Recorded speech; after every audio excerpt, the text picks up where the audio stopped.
NCs out there, i.e. my faithful subscribers, will know that I'm a big fan of a large fixed blade knife. And I have several videos out there of me in the woods using them, hacking stuff down, just by way of instruction and demonstration. This is another option along those lines. This is a Crowell Barker competition knife by Browning. And it's an impressive blade. And it's a big blade. And like I said, I dig big blades for that purpose. And as I usually do, I always talk about the purpose of a knife so we can kind of put it in the right slot in what I call philosophy of use, POU. In other words, how do we intend this knife to be used? And I'm going to differ. I may surprise you with this, but I'm going to say that this Crowell Barker competition knife primarily is a collectible. I know that sounds funny, and don't worry, I'm going to get to its utility function as well, and it has it in spades, no doubt.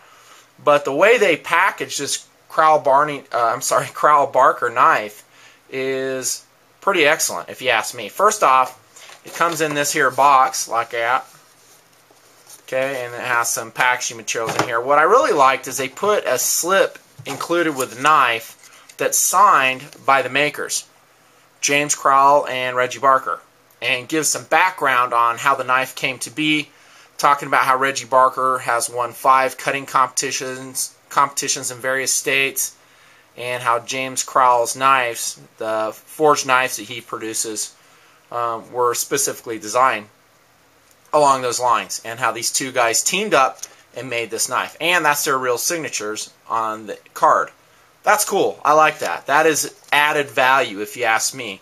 When I get a production knife, this is not a custom knife, it's a production knife, and they include that. How many knives do you know do that from a producer? Or a manufacturer. That's pretty cool. I like that. That, along with the entire packaging, the leather sheath, the look of the knife, the micarta handles. It's a good looking blade. It has an interesting history. It's relatively inexpensive. If you look around, I mean, I got this for about $105, and I'll probably hang on to it. It's a pretty cool knife. And it kind of lends itself, in my opinion, to being a collectible because of the interesting history. It probably won't be around forever. I don't know what Browning's or these guys' plans are in making the knife available over a period of time, but it's probably going to be at one point discontinued, at which point it becomes very collectible. Now, that being said, why else do you say it's collectible? Well, this is kind of a trend that I see with a lot of tool steel blades. And this Crowell Barker, I can't say the name right, Crowell Barker competition knife is along those lines. It's not coated. It's not coated with epoxy. Doesn't have a painted finish. It is raw steel, satin finished. And they tell what kind of finish it is on the back of the card, if you would be interested. Not sure what a .142 satin finish is, but basically a satin finish. My point is, when you have an uncoated carbon steel blade like this, in my opinion, it's going to be a little bit higher maintenance in the out of doors. It's not stainless steel. It's 1085C steel to be exact, and that's the same steel that if I'm not mistaken, the K-bar heavy Bowie knife is made out of. The one I demoed in my Southeast fire making exercise, survival video. Excuse me. Anyways, you're going to have to keep this knife coated if you don't want it to rust. If you take it in a high humidity environment, you're going to have your work cut out for you. And this is from my own experience. Not reading on the internet, not reading out of magazines. This is just my experience out in the out of doors with carbon steel blades. Excuse me. Mostly 1095 variety. Those blades just require a lot of work. Hang on, let me get a drink. Sorry about that. I had to get a drink. Anyways, 1095 blades, in my experience, will indeed rust and have rusted on me in high humidity environments unless I'm very proactive at keeping them, coated with an appropriate substance. I think in high humidity environments, a CLP of some sort, and you know there's lots of great choices out there. Break freeze, an affordable and effective alternative. So is rim oil. Let's not get too wrapped up on the oils out there. They all serve the same purpose. But I like a CLP actually when it's raining, coming down hard. That way it kind of sticks to the blade a little bit better. So, that being said, I think it's going to be really hard to take this Crowell Barker knife out in the woods, use it hard, get it rained on, maybe snowed on, and not have the blade at least come back discolored, perhaps rusted a little bit. It's not coated. Furthermore, the handle is riveted. There's no way to take that handle off the Crowell Barker knife. Well, I shouldn't say there's no way. There's always a way. I mean, I could Dremel those rivets out and reattach it with some flush-mounted knife screws. And I don't know, I may do that in the future. But for now, that's the way they're put together. Meaning that if you get moisture under that micarta handle, which is probably a good possibility, I can't talk today, then you're going to get rust under that handle. There's just no two ways about it. Heaven forbid you get it in a salty environment.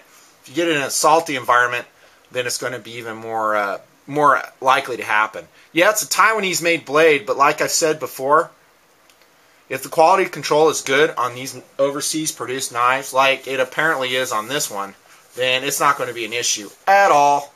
Just a great knife. So without it being coated with a cool presentation and stuff, in my opinion, it's primarily a collectible, and I'm talking about me. Your use may vary. But let's talk about the specifics and capabilities of the blade as it stands. The blade itself is 17.5 ounces, and I'll tell you right now, it's going to stack up very nicely against all my other large combat survival fixed blade knives. And I would term this getting on into the utility function, in other words, the two sides of cool, which I sometimes refer to. That would be practicality and then intrinsic enjoyment, and this knife has both. The practicality side is it is a large survival knife and could be used as such, no problem. 10-inch blade, 17.5 ounce weight. That's going to make this knife, I can tell you right now, an outstanding chopper. And I don't have to take a knife. I've been chopping with blades so many years, I can just basically hold a knife and look at it and say, yeah, this knife is going to chop like really good. And I can tell you right now, this Barker knife is going to do that. It's just going to cleave wood apart. Has that convex edge on it, which I need to get good at sharpening those. I know some guys get those belt sanders and get an appropriate grit belt on there, and they can roll sharpen them. I understand how that goes, and you know what? I need to do that too, because sometimes I've converted my convex edges over to a standard conventional grind, and I think I may have lost just a little bit of cutting capability off that edge, because that convex edge, and as it comes out of the box, it's relatively sharp. Remember, I'm very picky on my edges. I don't want just relatively sharp. I want it razor sharp, and it will shave hair. You got to kind of work at it a little bit, but it is effective. I probably won't do nothing to the edge as it is. Like I say, I'm debating whether to just keep this as a collectible or actually go thump on it out in the woods. Dudes, I got so many knives to choose from. Seriously, why do I need to go thrash this knife? Some of you guys will be saying, well, dude, you need to go out in the woods and thrash that thing. Well, dude, I have knives. I already do that too. Like a lot of knives. Here's my trail. I'm going to hold these so you can kind of see the size differences. That's a Cold Steel Trailmaster, which you've seen me out in the woods with and talking on my tabletop. Here's a Cold Steel Lorado Bowie.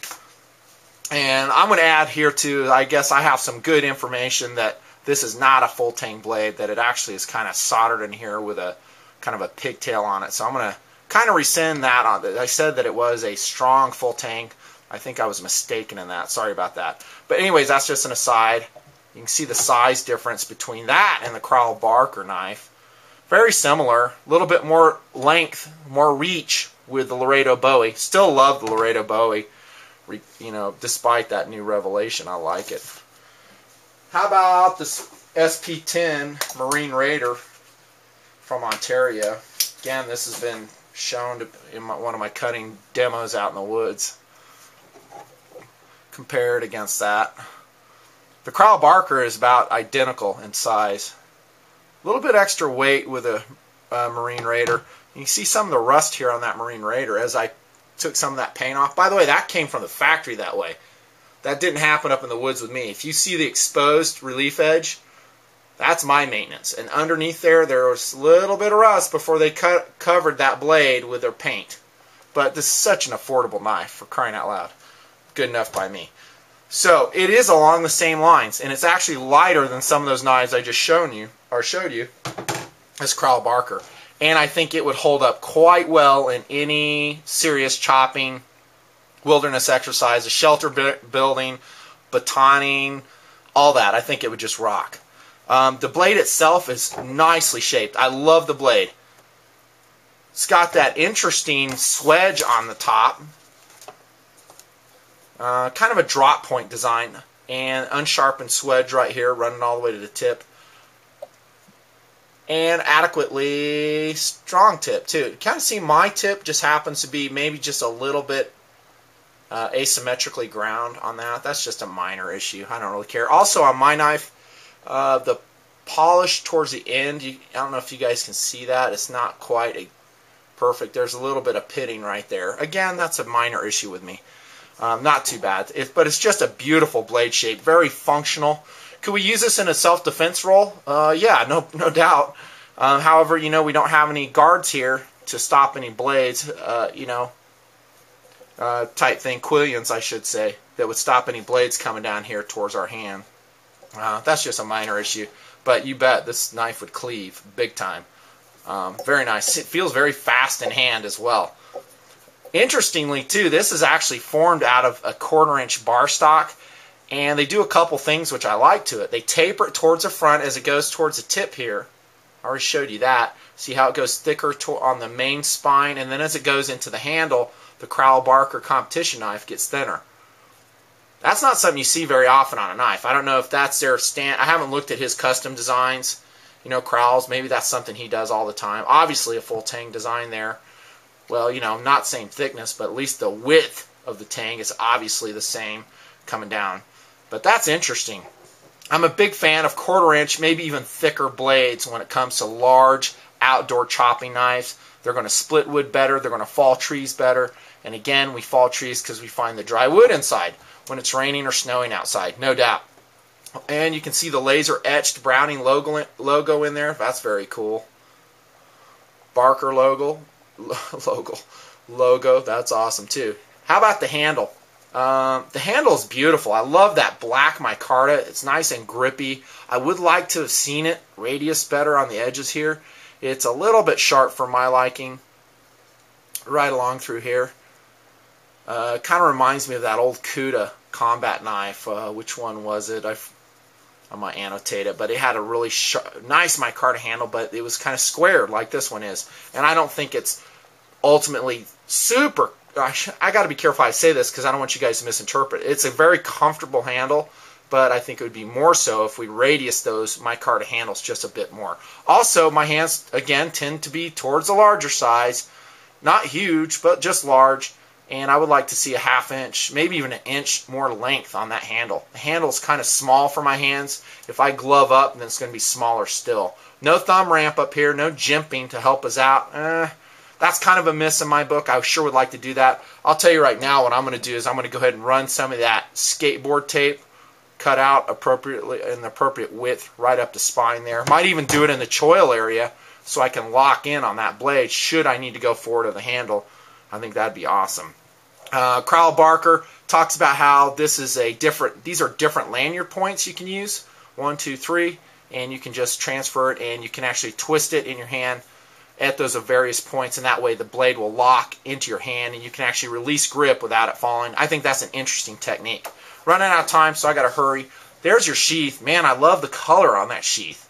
That dark, rich brown is beautiful. It's got a frog there if you want to do a belt slip carry method.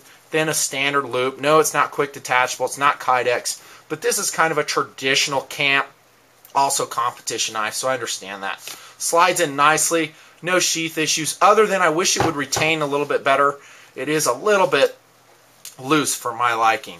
But the sheath itself is very high quality. It's got nice welts in there, so we're not ever going to cut our stitching. No problems. Can't hammer with it. It's not one of those type knives. That might be a slight disadvantage, but still. Feels great in hand overall. The balance, the blade. I have no issues with the 1085C steel. Like I said, the K-bar heavy Bowie seems to be doing just great in that arena as far as durability, and this would be no less. And I would suspect they got the heat treatment right on this as well. So, haven't used it yet. I don't even know if I will. Look around on the internet. You'll probably see some guys using this. thrashing on it, but if I'm not mistaken, my guess is you're going to find it to be a very good chopper, durable knife, and a lot of money. A lot of knife for the money.